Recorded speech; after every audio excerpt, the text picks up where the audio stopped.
안녕하십니까? 이 저녁에도 천국을 향해서 힘차게 달려가시길 바랍니다. 오늘은 우리가 요한일서 11번째 시간으로 순종이 답이다 라는 제목으로 같이 말씀을 나누도록 하겠습니다. 지난주에는 믿음이 답이다 그랬어요.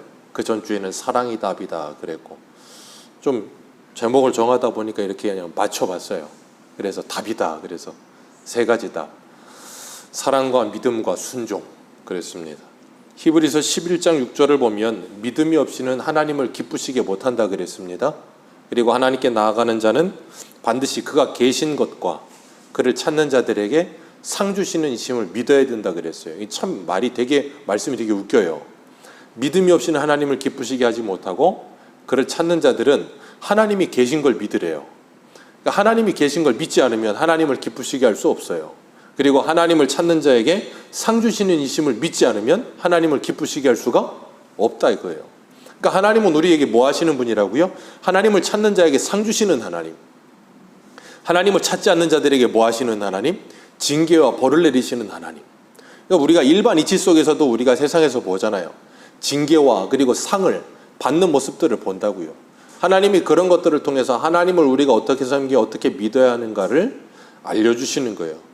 이 믿음은 하나님의 선물로서 하나님의 택한 백성들에게 하나님이 은혜로 공급하여 주시는 것입니다. 그렇기 때문에 이 믿음을 받은 우리들은 하나님의 말씀을, 이 성경을 누구의 말씀으로 믿는다 그랬어요? 수요일날 하나님의 말씀으로 믿는다 그랬어요. 그래서 로마서 1장에 말하는 것처럼 믿음은 믿음으로 우리를 이끌어간다 그랬어요. 하나님의 말씀엔 하나님이 나타나서 믿음으로 믿음에 이르게 하나니, 하나님이 우리에게 주신 믿음이 말씀을 통해 우리를 더 큰 믿음으로 나아가게 하신다 그 말이에요. 그렇기 때문에 우리의 믿음도 자랍니다. 우리의 믿음도 자란다는 말은 무엇인가 하면 하나님에 대한 지혜가 더 풍성해질수록 하나님을 알면 알수록 하나님을 누리는 누림이 커지고 하나님에 대한 신뢰감이 더 확신이 강력해진다 그 말이에요.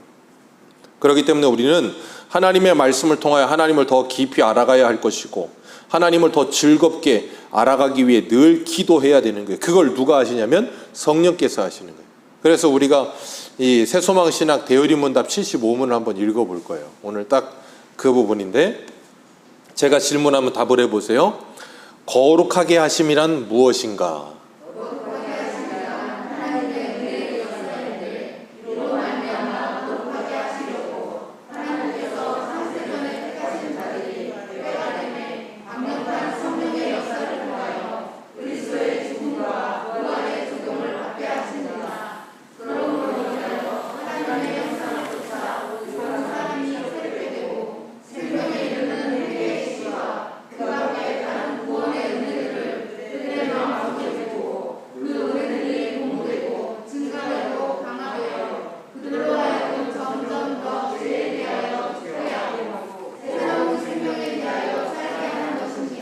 아멘. 이걸 누가 하시는 거라고요? 성령께서. 성령은 누구의 영이에요? 아버지의 영이요? 아들의 영이라. 그렇기 때문에 성령 하나님께서 지금도 역사하시는 건 성령 홀로 역사하시는 게 아니라 어떻게 역사하시는 거예요? 삼위의 하나님이 함께 하고 계시는 거예요. 삼위의 하나님이 우리와 함께 하시면서 때가 되어 우리로 하여금 그리스도의 죽음과 부활이 우리의 죽음과 부활이 되도록 적용하시고 믿게 하신다 그 말이에요. 그러니까 예수를 믿는 건 성령의 역사가 아니고는 불가능한 일이에요. 그래서 우리로 하여금 하나님의 형상을 쫓게 하시고 그 은혜가 우리 안에서 고무되고 증가되고 강화되어서 점점 죄에 대하여 뭐가 있고요? 죽고, 그리고 새로운 생명에 대해 살게 하려 하심이라. 여기 중요한 것, 점점. 한순간에가 아니고 점점 이게 증가되어져 간다 그 말이에요. 그러면서 우리로 하여금 하나님의 은혜 가운데 붙들리도록 성령께서 우리를 인도해 가십니다. 그래서 우리는 날마다 뭐예요? 성령의 충만을 기도하는 거예요. 성령의 충만은 날마다 받아야 되는 것입니다. 네. 성령의 충만은 날마다 받아야 되는 거예요. 그러지 않으면 우리 안에 성령의 소욕대로 살아가는 삶이 아름다운 성령 열매들이 맺혀지질 않아요. 그러니까 우리가 자꾸 기도하지 않으면, 그리고 말씀 보지 않으면 우리가 거룩하게 살 수 있는 방법이란 있을 수가 없어요. 우리의 육체의 소욕이 우리 안에서 계속 증가되어지면 증가될수록 우리 안에 성령의 소욕이 소멸되는 거예요. 성령을 소멸치 말라 그러시잖아요. 그 성령을 소멸치 말라는 게 아예 그냥 성령이 우리 안에서 떠나버리신다 그런 말은 아니에요. 그러나 성령이 우리 안에 역사하지 못하신다 그 말이에요. 그만큼 우리의 육체의 소욕이 강렬하고 강력해요. 이 육체의 소욕이 얼마나 강렬하고 강력한지. 그래서 우리의 힘으로 감당할 수가 없어요. 그래서 뭐예요? 기도하는 거예요. 기도하지 않고 내 육체의 소욕을 이길 수 있을 거라고 생각하지 마세요. 기도하지 않고 사단의 유혹을 이길 수 있을 거라고 생각하지 마세요. 그런 일이 있을 때 하나님께 부탁하셔야 되는 거예요. 도움을 구하셔야죠. 하나님이 지금 도와주려고 기다리고 계시는데, 기도만 하면 하나님이 도와주시겠다는데 왜 기도하지 않겠어요?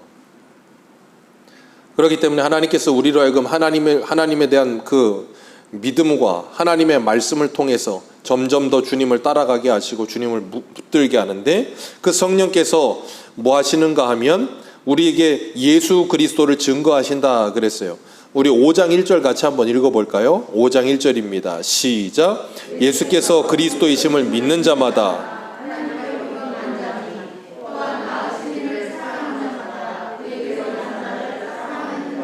아멘.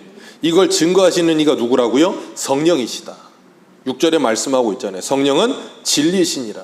그렇기 때문에 예수가 그리스도이심, 그리고 하나님의 말씀이, 성경이 하나님의 말씀이심을 우리에게 분명히 뭐 한다고요? 증거해 주시고 믿게 하시는 거예요. 그래서 우리로 하여금 그 하나님의 말씀을 따라 살게 하세요. 그래서 6절에 보면 물과 피로 임하신 이 그가 누구라고요? 예수 그리스도다. 이 물과 피로 임하셨다. 사도 요한이 이런 표현을 쓰는 이유는 뭐냐면 이 영지주의 때문에 그래요. 이 영지주의들, 지긋지긋한 영지주의자 때문에 이런 표현을 쓰는 거예요. 예수님 육체로 이 땅에 오셨음을 확인시키는 거예요. 그러면서 물과 피로 임하셨다는 것은 뭘 의미하냐면, 물은 예수님이 공생애를 시작하시면서 누구에게 세례를 받았어요? 세례 요한에게 물 세례를 받으셨어요. 물 세례의 의미는 뭐예요? 우리의 죄가 씻겨지고 우리가 깨끗게 되어짐을 상징하는 게 물 세례예요. 예수님이 물 세례를 받으실 이유가 있어요? 없어요? 없죠. 죄가 없으신 분이 왜 물 세례를 받습니까? 근데 물 세례를 받으신 이유가 뭐예요? 우리와 하나됨을 확인시키시기 위해서, 우리의 죄를 짊어지시고 그 죄를 씻으시는 분이 되기 위해 예수님이 물 세례를 받으시는 거예요. 그리고 피는 뭐예요? 예수님 생애가 마지막에 십자가에서 다 하실 때 물과 피를 다 쏘심으로 죽으셨잖아요. 그러니까 물과 피로 예수 그리스도가 임하셨다. 그 말은 뭐예요? 이 땅에 예수님 육체를 가지고 오셔서 육체를 가지고 그 모든 일을 하셨다라는 걸 분명하게 우리에게 말씀하고 계시는 거예요. 그렇기 때문에 예수가 그리스도이심이, 그리고 예수가 이 땅에 육체를 가지고 이 땅에 오셨음을 누가 증언하고 있다? 성령께서 증언하고 계신다라고 분명하게 말씀하고 있는 거예요. 그렇기 때문에 이 진리의 영이요 계시의 영이신 성령께서 임하시면 우리가 예수가 그리스도인 믿겨지게 하시고, 예수 그리스도께서 이 땅에 오셨고 우리를 위해 십자가에 죽으셨고 부활하셨다는 것이 믿어지게 하신다 그 말이에요. 그래서 예수님을 보혜사 그러고 성령을 또 뭐라고 불러요? 또 다른 보혜사 그렇게 부르는 거예요. 우리를 도와주시는 분이다. 성령께서 우리를 뭘 도와주십니까? 성령의 주된 사역이 뭐예요? 여기 말씀하시는 것처럼 우리가 대의리 문답 읽었잖아요. 강력한 성령의 역사를 통하여 그리스도의 죽음과 부활의 적용을 받게 하신다. 그게 뭐예요? 하나님의 말씀이 믿어지게 하신다 그 말이에요.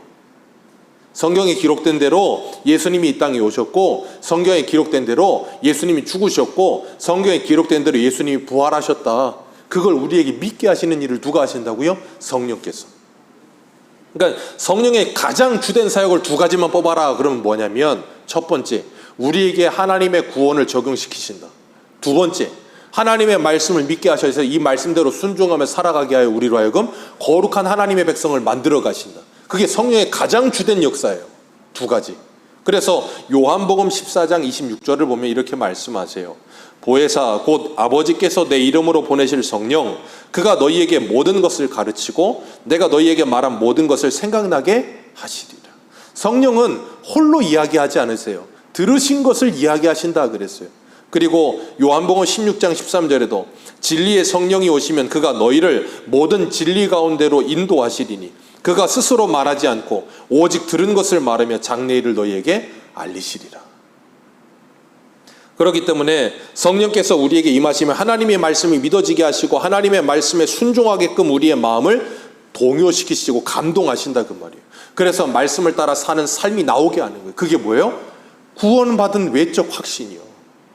예전에 저 여의도에서는 이 예수를 믿은 증거, 성령을 받은 증거를 자꾸 코카콜라를 가르쳐서 그걸로 이제 자꾸 뭔가를 확인시키려고 그랬는데, 잊지 마세요. 우리가 성령 받았음을 확인하는 방법은 방언이나 신유나 뭐 그런 게 아니에요. 분명히 성령을 받으면 그런 은사도 나타납니다. 그게 없는 게 아니에요. 나타날 수 있어요. 그런데 그걸 제가 늘 말씀드리지만 객관화시키면 안 돼요. 주관적인 거예요. 성령의 역사는 주관적인 거지 객관적이지 않습니다. 그래서 고린도전서, 우리 예전에 수요예배 때 몇 년 전인가 고린도전서 했던 것 같은데 또 할 건데, 12장 이하에 보면 성령의 역사에 대해서 말하면서 은사에 대해서 이야기하잖아요. 그죠? 다 손이겠느냐? 다 발이겠느냐? 다 귀나 눈이겠느냐? 아니라 그 말이에요. 교회의 지체가 다 다르듯이 그 사람에게 하나님이 주시는 은사 또한 뭐하다는 거예요? 다 달라요. 성령을 받은 사람에게 공통적으로 나타나는 특징이 있어요. 그게 뭐냐면 이 말씀, 성경이 하나님의 말씀으로 믿어진다는 거예요. 그건 예수 믿는 사람이라면 100이면 100 다 공통적으로 나타나요. 그래서 이 말씀에 순종하며 살게 하시는 게 성령의 주된 역사예요. 그래서 예수 믿는 모든 사람, 성령 받은 모든 사람은 이 말씀에 순종하며 삽니다. 그게 가장 확실한 성령 받은 증거예요. 성령께서 그걸 증언하신다, 그렇게 이야기하고 있는 거예요. 그렇기 때문에 예수님께서 이 땅에 육신을 입고 오셔서 십자가에 죽기까지 우리를 사랑하셨어요. 그래서 뭐 하셨는가 하면 하나님의 말씀을 증언하여 주셨어요. 말과 혀로만 사랑하지 않으셨고 행함과 진실함으로 예수님이 직접 사랑해 주셨어요. 하나님의 말씀을 어떻게 순종하는 것인지 우리에게 보여주셨다 그 말이에요. 그게 뭐예요? 오늘 제목이에요. 순종이 답이다. 하나님의 말씀은 뭐 하는 게 답이라고요? 순종하는 게 답이에요. 야고보서 2장 14절에도 이렇게 말해요. 내 형제들아, 만일 사람이 믿음이 있노라 하고 행함이 없으면 무슨 유익이 있으리요? 그 믿음이 등이 자기를 구원하겠느냐? 만일 형제나 자매나 헐벗고 일용할 양식이 없는데 너희 중에 누구든지 그에게 평안히 가라, 덥게 하라, 배부르게 하라 하며 그 몸에 쓸 걸 주지 않으면 무슨 유익이 있으리요? 이와 같이 행함이 없는 믿음은 그것 자체가 죽은 것이니라. 예수님은 그래서 이 땅에 육신을 입고 찾아오신 거예요. 하나님의 사랑의 증거로 보여주신 거예요. 그리고 우리에게 뭐 하라 그러세요? 너희도 서로 사랑하라. 내가 너희를 사랑한 것 같이. 그렇기 때문에 우리는 하나님의 말씀을 듣고 그 사랑을 받고 믿는 자 되었으면 이제 뭐 해야 돼요? 순종하는 자가 되어야 되는 거예요. 믿는 걸로 끝내는 게 아니라 그 믿는 말씀을 삶 속에 실천하면서 체험하면서 그 말씀을 내 삶 속, 내 몸속에 채우라면서 살아가는 거예요. 그러면서 내가 하나님의 말씀을 순종함을 통해 뭐 하는가 하면 그 하나님의 사랑을 더 풍성히 깨닫는 거예요. 아, 하나님은 정말 사랑이 풍성하신 하나님이구나. 난 정말 사랑이 부족한 사람이구나. 그러면서 하나님께 뭐예요? 그 사랑을 더 풍성해 달라고 기도하는 거예요. 우리 한 군데만 읽겠습니다. 빌립보서 2장을 한번 보세요. 빌립보서 2장 5절. 빌립보서 신약성경 319페이지. 빌립보서 2장 5절.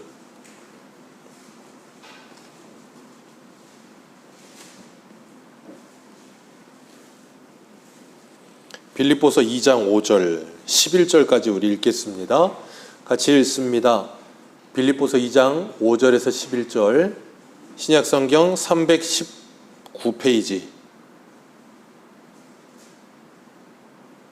네, 같이 읽겠습니다. 시작. 너희 안에 이 마음을 품으라. 곧 그리스도 예수의 마음이니 그는 근본 하나님의 본체시나 하나님과 동등됨을 취할 것으로 여기지 아니하시고 오히려 자기를 비워 종의 형체를 가지사 사람들과 같이 되셨고 사람의 모양으로 나타나사 자기를 낮추시고 죽기까지 복종하셨으니 곧 십자가에 죽으심이라.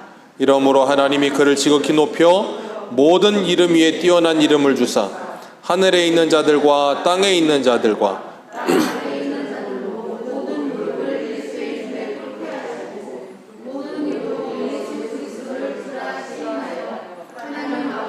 영광을 돌리게 하셨느니라. 아멘. 예수님께서 하나님의 말씀에 뭐 하셨어요? 순종하셨어요. 순종하심으로 하나님의 뜻을 다 이루셨어요. 그리고 이 모습을 보면서 사도 바울은 우리에게 뭐라 그래요? 너희 안에 이 마음을 품어라. 무슨 마음이요? 하나님의 말씀에 순종하는 마음. 주님이 하나님이시라도 아버지 하나님의 말씀에 순종하여 이 땅에 오신 것처럼 너희들도 뭐하라? 하나님의 말씀에 순종하라. 어디까지 순종하라? 주님께서 죽기까지 순종하신 것처럼 너희도 뭐해라? 죽기까지 주님의 말씀에 순종하며 따라가라 라고 말씀하고 계시는 거예요. 그것이 성도가 해야 될 본분이에요. 우리의 자세는 순종과 충성이지 우리의 자세는 주장하는 자세가 아니라고요. 그러면서 7절에 증언하는 이가 몇이라고요? 셋이니 성령과 물과 피라 이 셋은 합하여 하나이니라.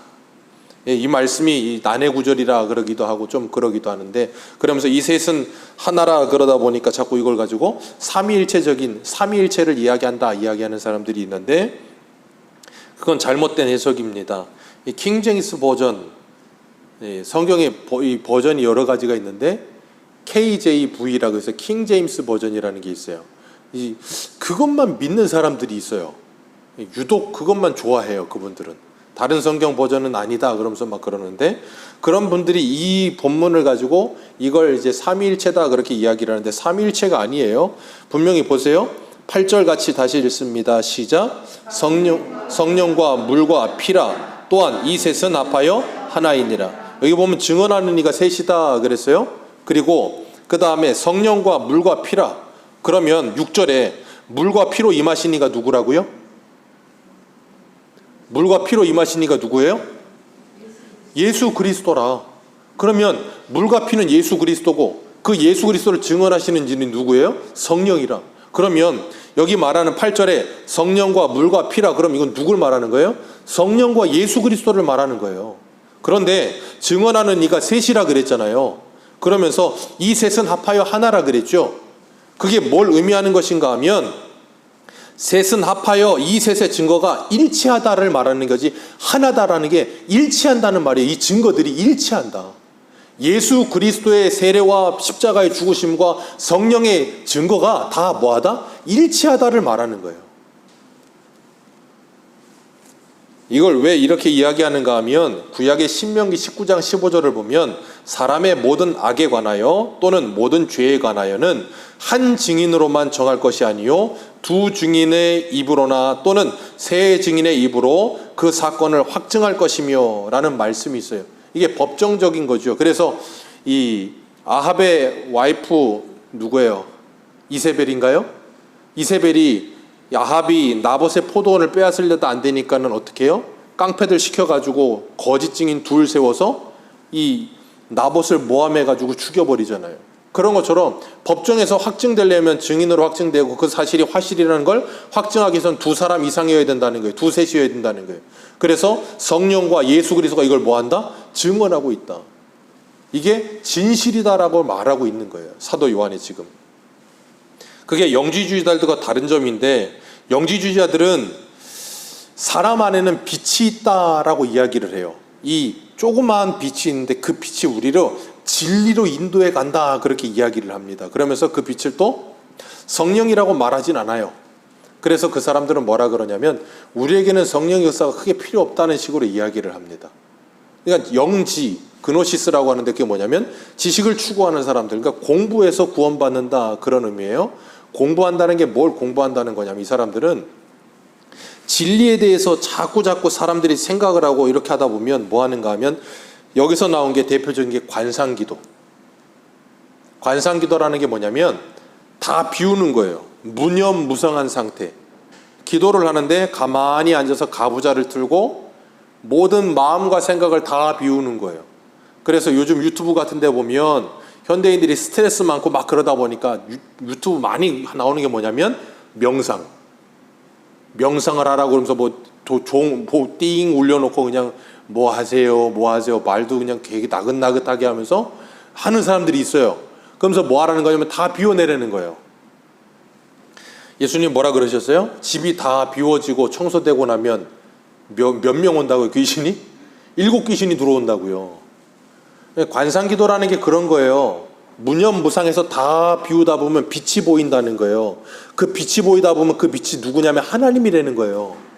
그래서 관상기도를 통해서 하나님을 만난다라고 말을 해요. 이게 얼마나 무서운 말인지 모르는 거예요. 그걸 모르니까 이 영지주의자들한테 이걸 갖다가 천주교에서 따라하고 천주교에서 따라하던 걸 요즘 왜 자꾸 큰 교회들이 가끔 이런 거 하더라고요. 이거 굉장히 안 좋은 건데 이걸 왜 따라하는지 모르겠어요. 생각해 보세요. 이 머리를 다 비우고 마음을 다 비워요. 거기 성령이 들어오시는지 아니면 사단이 들어오는지 어떻게 합니까? 안 그렇습니까? 예수 믿으니까 무조건 사단은 안 들어오고 성령만 들어옵니까? 힌두교에서 요가하는 거, 요가 그 사람들은 스트레칭이 아니에요. 고행하는 거예요. 요가가 힌두교에서는 힌두 그 신 누구예요? 알라인가요? 아니지. 힌두 신이 뭐예요? 그 코끼리 그거 아무튼 간에 힌두교에서는 요가가 뭐냐면 그 신과 내가 합의라는 통로가 요가예요. 그래서 뉴스 같은 데 보면 얼마 전에 작년인가 어디에서 어떤 할아버지 몇십 년 동안 오른팔인가 왼팔 들고 있었고 이거 굳어가지고 뼈만 남고 이거 팔 못 쓰게 된 사람 있잖아요. 어떤 사람은 무슨 기둥에 올라가지고 거기서 먹지도 않고 싸지도 않고 얼마를 거기 있었다 그러고 그런 고행을 왜 하냐면 그 고행을 통해서 자기들이 믿는 신과 내가 하나 된다는 거예요. 신인 합일이 일어난다 그 말이에요. 근데 이 영지주의자들이 말하는 이 관상기도라는 게 그거예요. 신인 합의를 이뤄내는 그 통로가 바로 관상기도라는 거예요. 그걸 교회에서도 자꾸 하려고 들어요. 우리가 하나님과 하나 될 수 있는 유일한 방법은 예수 그리스도를 통해서만 하나 되는 겁니다.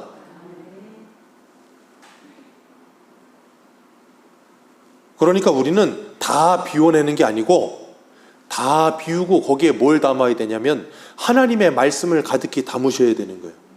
하나님의 말씀을 담고 하나님의 말씀을 묵상하면서 하나님께 그 말씀에 기초하여 기도하는 거예요. 그걸 흔히 언약을 기초해서 기도한다 그렇게 부르기도 하는 거예요. 있어 보이게. 그냥 하나님의 말씀을 붙들고 기도하는 거예요.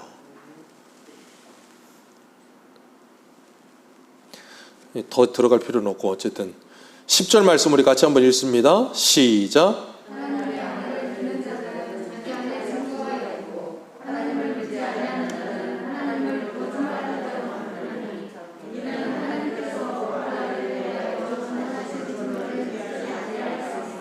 하나님을 믿지 않는 자는 자기 안에 증거가 있고 믿는 자는 증거가 있고 믿지 않는 자는 증거가 없다. 그러면서 하나님의 증거 9절에는 뭐라 그래요? 하나님의 증거는 더욱 크도다. 하나님의 증거는 이것이니 그의 아들에 대하여 증언하시는 것이니라. 그러니까 성부 하나님도 뭐 하세요? 증거하신다니까요. 뭘로요? 하나님의 말씀으로. 그런데 이 7절과 8절에서 말하는 건 셋은 그 삼위일체는 아니다라는 걸 말씀드리기 위해서 하는 거예요. 어쨌든 간에 여기 보면 사도 요한이 예수를 믿지 않는 사람 누구를 믿지 않는 것이다? 하나님을 믿지 않는 것이다.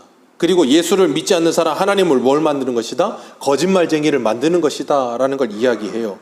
그러면서 또 증거는 그리스도를 믿는 자에게는 영생을 주신 것이고 둘째 그 생명이 하나님의 아들 안에 있는 것이다. 그러니까 하나님의 아들을 믿지 않으면 누구를 믿지 않는 거다? 하나님을 믿지 않는 거다. 영지주의자들은 예수를 믿지 않는다니까요. 예수가 어떻게 이 땅에 올 수 있느냐? 아니다. 믿지 않아요. 그러니까 그들은 결국은 누구를 믿지 않는 거다? 하나님을 믿지 않는 거다. 그 말이에요. 관상 기도하는 사람들 누구를 의지하지 않고 예수를 의지하지 않고 하나님의 말씀을 의지하지 않고 누구를 만나요? 하나님을 만난다니까 직통으로 자기가 자꾸.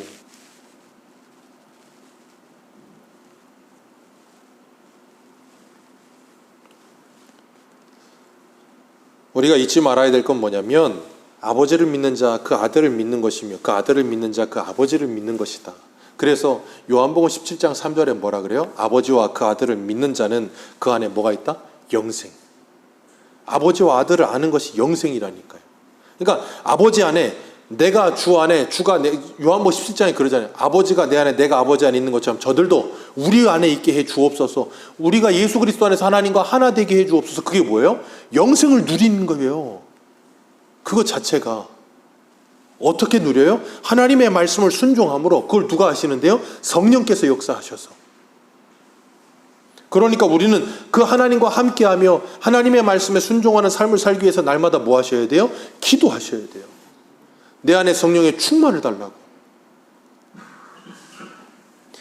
이것이 올바르게 이루어지지 않으면 우리는 신앙생활이 건강하게 되어지지 않는다니까요. 그래서 12절에 뭐라 그랬어요? 12절 같이 한번 읽습니다. 시작. 아들이 있는 자에게는 성령이 있고 하나님의 아들이 없는 자에게는 생명이 없느니라. 생명이 있고 없고 누가 있느냐에 따라 아들이 있고 없고에 따라. 그러니까 사도 요한이 지금 여기서 계속해서 예수 그리스도를 강조하는 이유가 있어요. 뭐라고요? 영지주의자들 때문에. 그들은 그냥 직통으로 하나님을 자꾸 찾아요. 누구를 통하지 않고 예수님을 통하지 않고 성령을 통하지 않고 자기 안에 빛이 있다 그러면서. 그래서 고린도전서 12장 3절에 이렇게 말하죠. 성령이 아니고서는 누구든지 예수를 주라 시인할 수 없느니라. 성령을 받은 사람 예수 그리스도를 구주로 믿고 그 생명 안에 살아가면서 그 말씀을 따라 살아가는 거예요. 그렇기 때문에 성령께서 우리를 인도해 가시면 점점 죄에 대하여 죽고 새로운 생명에 대하여 살게 되어지는 역사가 우리 안에 일어나는 거예요. 그건 관상기도를 통해서 일어나는 게 아니고 누구의 인도하심을 받을 때? 성령의 인도하심을 받을 때. 성령의 인도하심을 받는 게 뭐라고요? 하나님의 말씀에 순종함. 누가 먼저 그걸 본을 보이셨어요? 예수님이. 어떻게 해요? 이 땅에 직접 오심으로, 성육신 하심으로. 그러니까 우리도 그 하나님의 말씀에 순종하여 우리가 그 말씀에 순종하는 자리로 내려가게 되어야 되는 거예요. 그래야 뭐 하는 거예요? 그 하나님의 은혜를 거기에서 우리가 경험하는 거예요. 말과 혀로만 자꾸 말하는 게 아니라. 그래서 이 교회도 그런 의미에서는 사역이라는 게 필요한 거예요. 그래서 왜요? 내가 교회에서 사역을 하면서 뭐 하냐면 그곳에 내려가서 말과 혀로만이 아니라 지식으로만 아니라 내가 몸으로 봉사하고 헌신하면서 뭐예요? 하나님의 말씀을 경험하고 하나님을 닮아가는 거예요. 그런데 그게 교회에서만이 끝나는 게 아니고 어디에서도, 집에서도 일하시는 게 사역이에요. 아멘이십니까? 빨래 사역, 설거지 사역, 청소 사역, 사역이라니까요. 우리는 그걸 사역이라고 생각하지 않아요. 아, 이 더러운 거 그냥 남이 다 해줬으면 좋겠네. 아니라니까. 그걸 하면서 우리의 신앙이 자라는 거예요. 음식물 쓰레기를 버리면서 신앙이 자라는 거라니까요.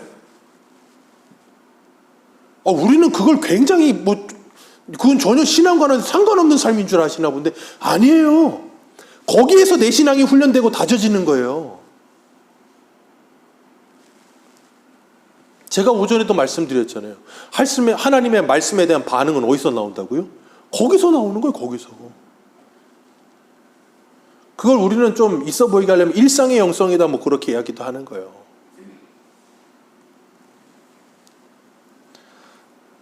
그렇기 때문에 예수 그리스도께서 우리의 주인 되심을 믿고 성령의 인도하심을 받는 사람들은 자꾸 성령께서 우리 안에 하나님의 말씀이 생각나게 하세요. 그래서 제가 예전에 말씀드렸죠. 제가 21살 때 20살 때가 군대 가기 전에 저 신천리에서 아직도 잊어먹지 않는데 GS 주유소에서 알바를 했어요. 그때 그 GS 주유소 옆에 붙어있는 카센터 사장님이 뭐 났다 그랬어요? 코털 사장님. 그 사장님이 특기가 뭐라 그랬어요? 헬스.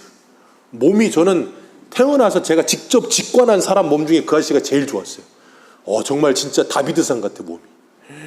와, 이게 진짜 뭐 차력으로 빚어도 저렇게 잘 만들 수 없을 만큼 식스팩부터 해가지고 기가 막히더라고요. 근데 그 아저씨는 헬스장 가는 게 아니고 일 끝나고 자동차 수리를 안 하는 시간에는 거기 있는 모든 자동차 수리하는 기구들이 다 운동기구야. 그거 맨날 들었다 놨다 하고 맨날 푸시업하고 그 자리에서. 그러면서 자기 근육 훈련을 하더라고요. 헬스장 안 가도. 요즘은 홈트가 유행이라면서요. 헬스장 안 가고. 하나님의 말씀을 붙들고 그 말씀을 따라서 내가 하나님의 말씀에 순종하며 살아가는 삶을 통해서 하나님은 우리의 신앙을 뭐 하세요? 다져가시고 훈련하시고 연단하신다는 걸 기억하시길 바랍니다. 그러면서 그리스도의 장성한 분량에 이르도록 우리를 계속해서 성화되어 가게 만들어 가시는 거예요. 그걸 성령의 인도하심, 그래서 그걸 성도의 견인이라고 부르는 거예요. 거기에 누가 순종하는 거라고요? 우리가 순종하는 거예요. 어떻게 순종해요? 너희 안에 행하시는 이는 누구시니? 하나님이시니. 하나님의 기쁘신 뜻과 소원을 너희 안에 두고 행하게 하시느니라. 그래서 우리가 일상을 살아가면서 전에 하이델베르크 요리문답 할 때 하나님께서 계시하실 때 두 가지 책을 쓰셨다 그랬죠. 두 가지 책이 뭐라 그랬어요? 첫 번째, 하나님이 자연이라는 책을 쓰셨고, 두 번째, 성경을 쓰셨다 그랬어요. 그래서 하나님께서는 자연과 성경을 통해서 우리에게 누구를 계시하세요? 하나님을 계시하신다 그랬어요. 그렇기 때문에 우리는 자연을 보면서 누구를 알아가요? 하나님을.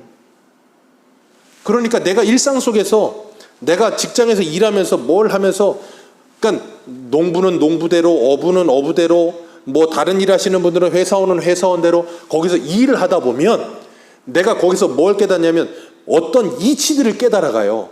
어떤 이치들을 깨달아가면서 거기서 뭘 배우냐면 하나님의 사랑과 그리고 그리스도의 대속의 은혜에 대한 이치도 깨달아진다니, 거기서 발견되는 거예요. 그래서 우리 신학교 다닐 때 총장님이 인문학을 뭐 강조를 굉장히 많이 했어요. 인문학 책을 많이 읽어야 되고 인문학을 알아야 뭐 사람에 대해서 많이 알고. 그러는 이유가 뭐냐면 우리는 각자가 다 하나님께서 우리의 직업과 환경과 상황이 다 다르기 때문에 각자가 거기에서 내가 만난 하나님을 경험할 수 있게 하셨다니까요. 농부는 농부의 일을 하면서 하나님을 만나요. 어부는 어부의 일을 하면서 하나님을 만나고 거기에서 하나님의 은혜와 말씀을 발견하는 거예요. 그러면서 뭐예요? 내가 거기서 보물찾기 하듯이 하나님의 은혜를 경험하는 거예요. 성령께서 우리 안에 그런 역사가 일어나게 하셔서 하나님을 닮아가도록 끊임없이 이끌어 가신다는 걸 기억하시길 바랍니다. 그렇기 때문에 고집 피우지 마시고 성질내지 마시고 자꾸 악다구니 부리지 마시고 성령께서 내 안에 역사하실 때 성령께 순종하시기를 축복합니다. 성령께 순종하시기를 축복합니다. 자꾸 성령을 거역하면 내 마음이 굳어져요. 자꾸 성령을 거역하면 내 마음이 화석이 돼요. 그러면 누가 찾아와요? 금강석이 찾아온다니까. 그러면 아파요. 그러기 전에 자꾸 부드러운 마음이 되셔서 성령에 순종하시며 주님과 동행하는 저와 여러분들 되시기를 주님의 이름으로 축복합니다. 그 아들이 있는 자 그 안에 생명이 있느니라. 생명이 있으면 반드시 자랍니다. 반드시 자라요. 우리도 우리 안에 생명이 있기 때문에 성령께서 분명히 아름다운 하나님의 사람으로 자라게 하실 줄 믿습니다. 그 말씀에 순종하시며 오늘도 주님과 동행하는 복을 누리시길 축복합니다. 기도하겠습니다.